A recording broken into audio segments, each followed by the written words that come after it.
Sasa anaenda naye kutekeleza haki yake ya kikatiba ya kupiga kura. Nasra Hatibu, karibu. Unaweza ukakubali kama hapo serious? Asante Elizabeth Mramba, nimekupata vyema kabisa. Mtazamaji wa TBC, kama nilivyokujuza hapo awali, Pemba ina wilaya 4. Nimetoka wilaya ya Wete, sasa hivi nipo wilaya Chake Chake, mkoa wa Kusini Pemba. Niko katika kituo cha kupigia kura, shule ya msingi Wawi, jimbo la Wawi. Kama tulivyoona hali ya hewa sasa hivi kidogo mvua imepungua, jua limeanza kung'ang'aa kiasi fulani. Wananchi wanaendelea kutimiza haki yao ya msingi ya kupiga kura, kuchagua viongozi mbalimbali wanaowataka, ambapo kwa hapa Zanzibar kura ni 5 jumla yake. Kuna ya mgombea urais wa Jamhuri ya Muungano wa Tanzania, kuna ya mgombea urais wa Zanzibar, kuna ya mbunge, mwakilishi pamoja na udiwani. Hizo ndio kura ambazo wananchi wa Zanzibar wanapiga kwa siku ya leo kutimiza haki yao ya msingi ya kidemokrasia. Na hapa katika kituo hichi cha skuli ya msingi Wawi nipo tayari hapa mgombea urais wa chama cha AAP Wakulima Saidi ameshapiga kura yake, na tunataka kuzungumza naye kujua anazungumzaje tukio zima hili la uchaguzi ambavyo limeenda tokea asubuhi hadi sasa. Mheshimiwa Saidi, karibu sana. Mtazamaji wa TBC anataka kufahamu, anataka kujua umeshatimiza haki yako ya kidemokrasia kupiga kura. Unalizungumzaje kwa ujumla zoezi hili ambapo limeenda tokea asubuhi hadi sasa? Zoezi ni zuri na linafurahisha sana kwamba watu wamepata haki yao ya msingi. Kwanza haki ya kuishi, tuko salama, hakuna matatizo, hakuna fujo. Na haki ya pili ni kuja kupiga kura kwa amani kabisa, kwamba hakuna tatizo lolote lile. Mtu anafika kituoni baada ya dakika 10-15 amemaliza kazi yake anarudi. Licha ya kwamba kuna mvua kali tokea juzi, jana hadi leo, lakini sasa hivi tunashukuru kwamba wananchi wengi wamejitokeza na wananchi hawakujali mvua, wamekuja kupiga kura. Ni imani yetu kwamba uchaguzi huu utakuwa ni uchaguzi wa huru na haki, kama vile ambavyo tumeiamini tume ya uchaguzi ya Zanzibar na ile tume ya uchaguzi ya Tanzania bara. Kwa misingi ni kwamba yani tume ya muungano. Kwa misingi ni kwamba tunaamini tu kwa wananchi wengi watatumia haki yao hii, na sasa ni wakati wa kwamba wasisite kuja kupiga kura. Hakuna fujo, hakuna vurugu, hakuna matatizo. Wananchi wako huru katika hoja nzima ya kupiga kura na kuchagua viongozi wao. Na ukiangalia mazingira yale ambayo tumeelezwa yameboreshwa kwa watu wenye mahitaji maalum, kwa watu wenye ulemavu au wazee na wajawazito. Kwa hiyo ulipotembea katika kituo hicho umeona hali ikoje? Hali ni nzuri kwa kweli. Hali ni nzuri. Yale yote yaliyoboreshwa yameleta maslahi kwa wananchi.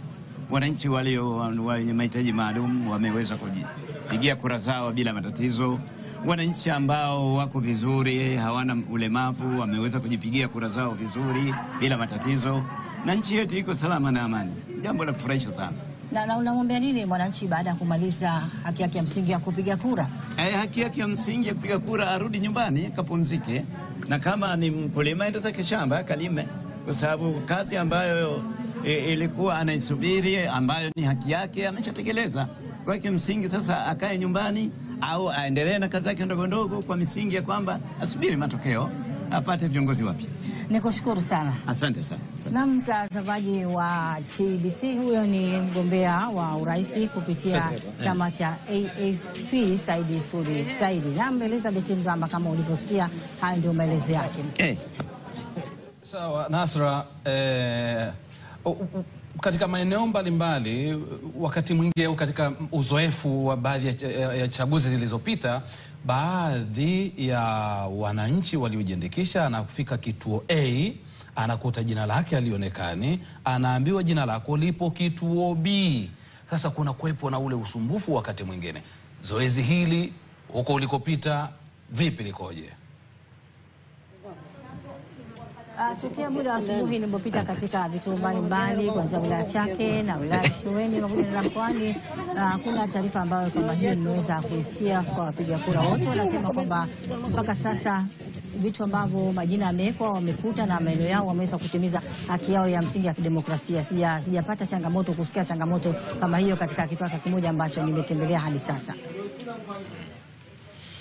Tunakushukuru sana Nasra Hatibu kutoka huko Pemba. Endelea kusalia maeneo hayo na zunguka katika vituo vingine tupate kujionea kile ambacho kinaendelea huko Pemba, wakati wananchi wakitumia haki yao ya msingi na ya kikatiba kabisa ya kuwachagua viongozi ambao wanataka waongoze. Na hivi punde tu, mtazamaji, tumeshuhudia mgombea urais wa pale kiti cha urais pale Zanzibar kutoka chama cha AFP, naye akitumia haki yake ya kikatiba ya kuwachagua viongozi ambao wanataka waliongoze taifa hili katika kipindi kingine cha miaka 5. Esero Mafuru, unaweza ukapumzika hapa kwenye kiti chako wakati tukielekea kule Dodoma, studio yetu ya Dodoma. Kama tulivyosema, uchaguzi mkuu 2025, TBC hatuachi kitu. Tuna studio yetu ndogo pale makao makuu ya nchi Dodoma, ambapo yuko Asher Thomas pale. Wataenda kutujuza zaidi nini ambacho kinaendelea makao makuu ya nchi Dodoma. Tunawakabidhi kijiti hiki kwa sasa.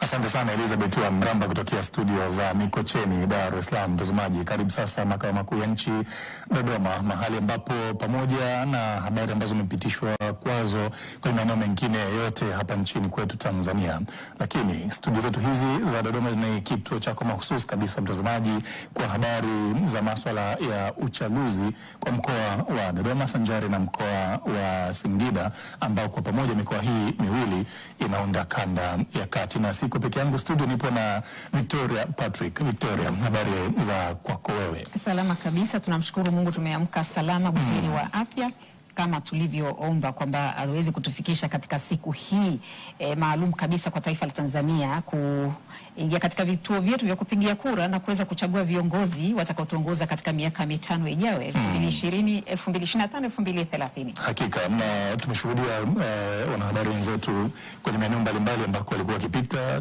Tumeona baadhi ya maeneo neema mvua ikiwa imewashukia huko. Tumeona pale mwanzo kabisa Tanga, Betha Mwambela akiwa anapambana kwenye mazingira yoyote kuhakikisha namna gani TBC imejipanga kwamba iwe mvua liwe jua. Habari hizi za kiuchaguzi zinamfikia mtazamaji iwe usiku iwe mchana. Pia Nasra tumemwona na mwenyewe yuko kwenye mvua pale kijibana kwenye kiambaza. Naam, na kwa sisi kanda ya kati kwa maana ya Dodoma na Singida, kama ambavyo watu wanafahamu, ni mikoa ya kanda ya kati. Mvua zetu ni chache, ni za siku chache. Sisi tumeamka kama ilivyoada.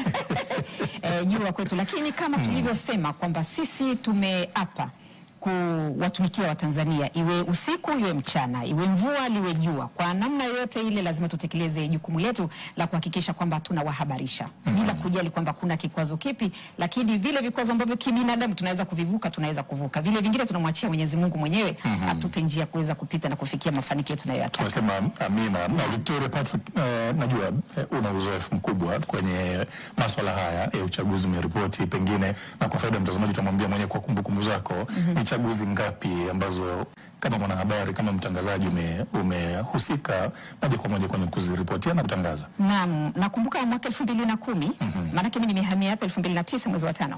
Kwa hiyo 2010 nimeshuhudia na nimepiga kura, 2015 kadhalika, 2020 kadhalika, na hii ni 2025 nikiendelea kumshukuru Mungu kunipa afya njema ya kuweza sio tu kupiga kura lakini kulitumikia taifa. Sasa tumpitishe mtazamaji kwenye yale ambayo anapaswa kuyatarajia kutoka mkoa wa Dodoma na mkoa wa Singida, pengine kwa takwimu tu za jumla ambapo upekee kwa maana ya takwimu za majimbo ya mkoa wa Dodoma na mkoa wa Singida, vile vile kwa idadi ya wapiga kura, tukianza na mkoa wa Dodoma, Victoria Patrick, jumla yake tupo na wapiga kura wapatao 1,747,000 hivi kwa mkoa wa Dodoma kwa jumla yake, lakini mkoa wa Dodoma wenyewe ukiwa na majimbo yapatayo 11, Victoria Patrick.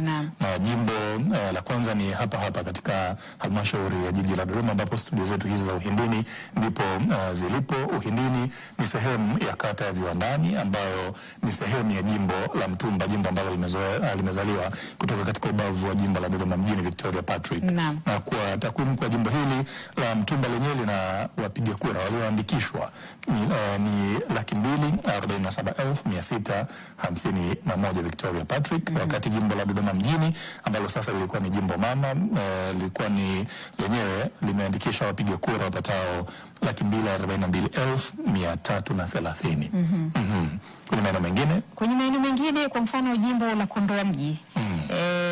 Kondoa mjini ambalo ni wilaya ya Kondoa. Yes. Ni wapiga jumla ni 49,509.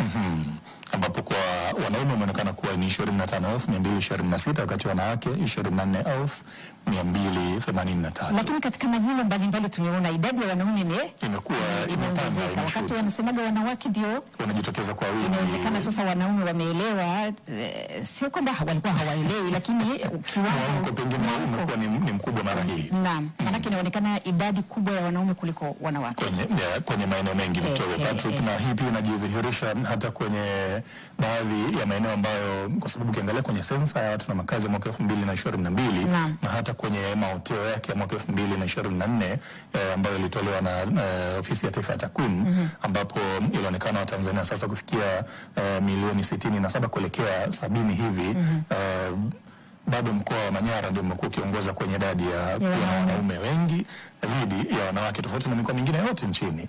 Lakini sasa kwenye taarifa za uchaguzi ambazo kwa maana watu waliojitokeza kwenye kujiandikisha kama wapiga kura, mkoa wa Manyara vile vile ni hivyo hivyo, wanaume wamekuwa wengi kuliko wanawake, ikiwa na kisi kile ambacho kilijitokeza kwenye sensa ya watu na makazi ya mwaka 2022 na hata ripoti ya maoteo ya sensa ya mwaka 2020 na Victoria Patrick. Lakini kwenye maeneo mengine ambako imezoeleka kwamba wanawake wanakuwa wengi kuliko wanaume, kuna baadhi ya maeneo ambayo yamechomoza kwamba wanaume ni wapiga kura wengi kuliko wanawake Victoria Patrick, na kama ulivyotaja hapo kwenye jimbo hili la Kondoa mjini. Lakini hata ukiangalia hapa Mtumba vile vile wanawake wamekuwa kwa wanawake wamekuwa ni, kwa mfano Mtumba tumezungumza, ndio jumla ni 247,651, ndio, lakini wanawake ni 123,408 wakati wanaume ni 124,000. Kwa hivyo unaona kuna kuzidiana kidogo hapo kwa wanawake na wanaume. Na sasa wakati tukiendelea kuzungumza, kumpitisha mtazamaji kwenye kile ambacho Victoria Patrick ni kama takwimu za kuhusu mkoa wa Dodoma, na baadaye pia tutampitisha kwenye majimbo ya mkoa wa Singida, tumpitishe kwenye yale ambayo yamechomoza kwenye baadhi ya maeneo ambako taarifa za wanahabari wetu tayari zimetufikia, na miongoni mwa maeneo hayo ni pale katika kata ya Kilimani, na eneo ni Uzunguni maarufu hivyo. Kuna moja ya kituo pale ambapo tunaarifiwa kwamba mapema leo mwanahabari wetu Alfred Bulahia alipita pale akishuhudia wapiga kura wakijitokeza kwenye kituo moja